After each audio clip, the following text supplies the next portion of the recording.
Yo les postes, bienvenue dans cette nouvelle vidéo. Je suis de retour les postos, mais je tiens à m'excuser d'avance pour les prochaines vidéos des prochaines semaines. Peut-être que dans le dialogue et dans l'expression et un petit peu dans l'élocution, ce sera pas du top niveau les postos. Voilà, quoi qu'il en soit, je suis de retour, mais j'ai beaucoup de cicatrices, j'ai beaucoup de pansements, ça ne se voit pas, mais voilà, un petit peu dans tout le corps, ça souffre. Et je souffre beaucoup, mais voilà, je trouve la force quand même de continuer ma passion qui est de parler du Paris Saint-Germain et de football. D'ailleurs, Nono fera son grand retour très bientôt. D'ailleurs, c'est très simple. Si cette vidéo atteint les 1000 likes, Nono fera son retour dès ce soir, dès aujourd'hui même. Alors, je compte sur vous pour vous liker à tout va. Likez, abonnez-vous les postos et partagez. Trois infos dans cette vidéo les postos et elles concernent le mercato parisien.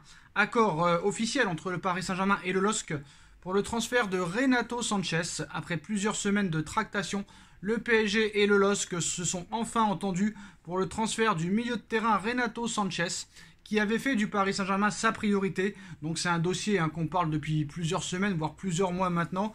Cité assez vite parmi les cibles estivales du Paris Saint-Germain, Renato Sanchez va bel et bien pouvoir s'engager avec le Paris Saint-Germain, comme révèle l'équipe. Un accord a été trouvé officiellement entre le LOSC et le Paris Saint-Germain autour d'une indemnité de transfert pour l'international portugais de 24 ans. Cette indemnité s'élève à 15 millions d'euros, soit 1 million d'euros de moins que ce que proposait l'AC Milan, l'autre club à avoir formulé une offre. Donc d'abord, quasiment seul sur ce dossier, le club milanais pensait avoir un boulevard, mais le Paris Saint-Germain s'est rapidement immiscé dans le dossier et par l'intermédiaire de Luis Campos, il a su convaincre le joueur. Donc voilà, toujours confiant au fil des semaines, malgré des négociations qui ont traîné en longueur. Le Paris Saint-Germain va donc pouvoir bénéficier des services du milieu de terrain cette saison, de quoi satisfaire Christophe Galtier, qui sera ravi de le retrouver, lui qui l'a dirigé à Lille lors du titre de champion 2021. Renato Sanchez viendra muscler l'entrejeu parisien, le secteur qui risque de connaître le plus de mouvements cet été, parce qu'en plus de Vitinha et en plus de Renato Sanchez, le Paris Saint-Germain veut encore recruter un troisième milieu de terrain. Donc Vitinha est déjà venu s'ajouter à la longue liste de milieux. Il va falloir réussir le dégraissage maintenant. Herrera, Wijnaldum, Paredes au cours des prochaines semaines. D'autant plus que normalement Luis Campos souhaite encore recruter un joueur à ce niveau-là de jeu, dans ce secteur de jeu, au milieu de terrain. Wijnaldum devrait rejoindre l'AS Roma dans les prochaines heures, les postos. Au pire ce soir ou demain. Donc ça c'est une bonne nouvelle. Transfert, un prêt avec option d'achat, mais on ne sait pas pour l'instant si c'est obligatoire ou pas.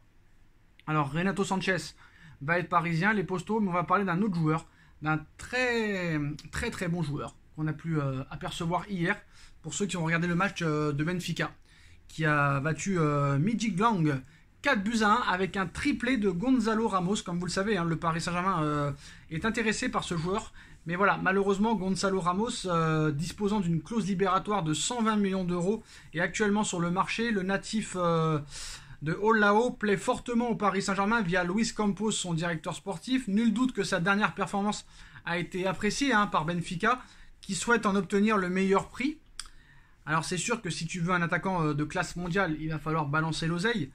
Déjà que le PSG a raté Darwin Nunez, qui a quitté Benfica pour Liverpool. Est-ce que le Paris Saint-Germain va aller sur ce joueur-là, après l'échec Scamacca, après l'échec Darwin Nunez, après l'échec Erling Haaland? En tout cas, voilà, bon, après c'est qu'un triplé contre un club danois, faut pas non plus s'enflammer, mais voilà, ça a l'air d'être un bon petit joueur, très performant, très polyvalent, qui peut jouer dans l'axe, qui peut jouer à droite.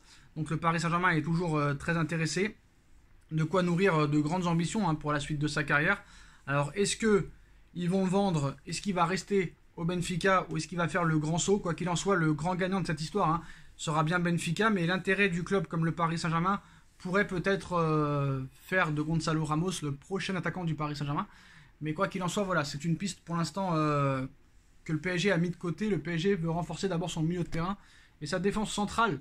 Mais au milieu de terrain, les postos, c'est une information qui vient de tomber il y a quelques minutes.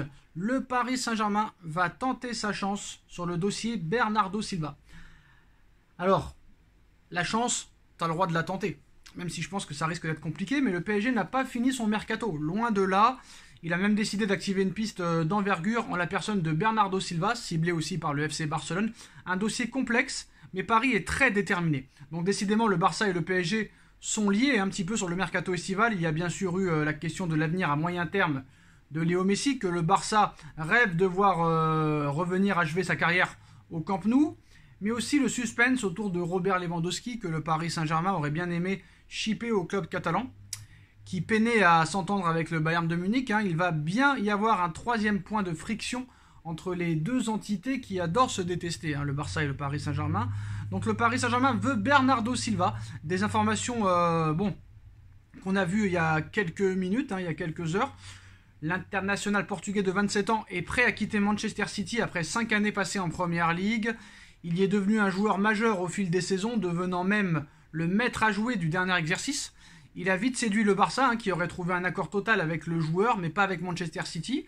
Bernardo Silva serait ouvert à un retour en France, mais le Paris Saint-Germain a quelques arguments en main aussi. D'abord, aucun accord n'a été trouvé entre le Barça et Manchester City, ce qui lui laisse la possibilité de s'insérer dans le dossier, dont le prix devrait avoisiner les 80-85 millions d'euros. Le club catalan, qui a déjà beaucoup dépensé sur ce marché, attend de vendre Frenkie de Jong pour passer à l'action. Le PSG, de son côté, peut s'appuyer sur son nouvel homme fort, Luis Campos, l'homme qui vient, susurrer à l'oreille des recrues, à l'oreille des cibles parisiennes. Et Luis Campos connaît très bien Bernardo Silva, puisque c'est lui qui l'avait attiré à l'AS Monaco en 2014, en quête d'éléments techniques capables de renforcer le milieu de terrain. Le conseiller football du PSG fait de l'international portugais âgé de 27 ans sa priorité pour les dernières semaines du mercato. Il reste 4 semaines encore. Donc de plus, malgré l'intérêt prononcé du FC Barcelone, Bernardo Silva n'est pas contre un retour en Ligue 1, se laissant ainsi plusieurs portes ouvertes. Alors ce qu'il faut savoir, c'est que le Paris Saint-Germain pourrait peut-être prendre le devant sur le FC Barcelone dans ce dossier, parce que De Jong n'a aucune intention de partir. À moins que le PSG s'intéresse aussi à De Jong. En tout cas, la colonie portugaise pourrait peut-être faire réfléchir Bernardo Silva à venir au Paris Saint-Germain. En plus de ça, il aurait une place de titulaire indiscutable.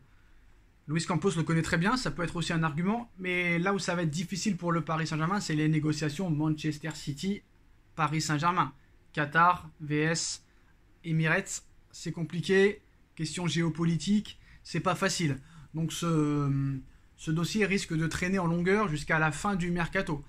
Et surtout, il va falloir commencer aussi le dégraissage pour pouvoir mettre une somme avoisinant les 80 millions d'euros pour Bernardo Silva. Après, Bernardo Silva, 80 ou 85 millions d'euros, c'est assez cher. Tu me diras, De Jong, c'est le même prix. Et si tu veux un milieu de classe internationale, moi je préfère honnêtement Bernardo Silva à Frenkie de Jong, parce que Bernardo Silva peut apporter beaucoup plus de choses que De Jong, alors que De Jong, c'est un peu le même profil que Marco Verratti. Donc je pense que Bernardo Silva sera un petit peu le maître à jouer au milieu de terrain, le meneur de jeu très clairement. Et avec l'attaque que tu as, ça pourrait vraiment être très intéressant. Donc voilà les postons, en tout cas, le Paris Saint-Germain fait de Bernardo Silva sa priorité pour ces 4 dernières semaines de mercato. Alors c'est simple, le PSG veut un autre milieu. Bernardo Silva en priorité. De Jong pourrait suivre peut-être si jamais la piste Silva venait à un petit peu à être compromise. Toujours le dossier Skriniar en défense centrale, mais il y a d'autres pistes. Il y a d'autres pistes aussi. Et en attaque, Gonzalo Ramos, mais peut-être d'autres pistes sont à prévoir. En tout cas, les postos, le PSG tente sa chance pour Bernardo Silva et en fait sa priorité pour ces dernières semaines de mercato. Dites-nous en commentaire ce que vous en pensez. On like, on partage, on commente, on s'abonne. Les postos, n'oubliez pas, aux 1000 likes, Nono fera son retour dès ce soir. Et nous, on se retrouve très très vite pour une nouvelle vidéo, les postos. Tchuss.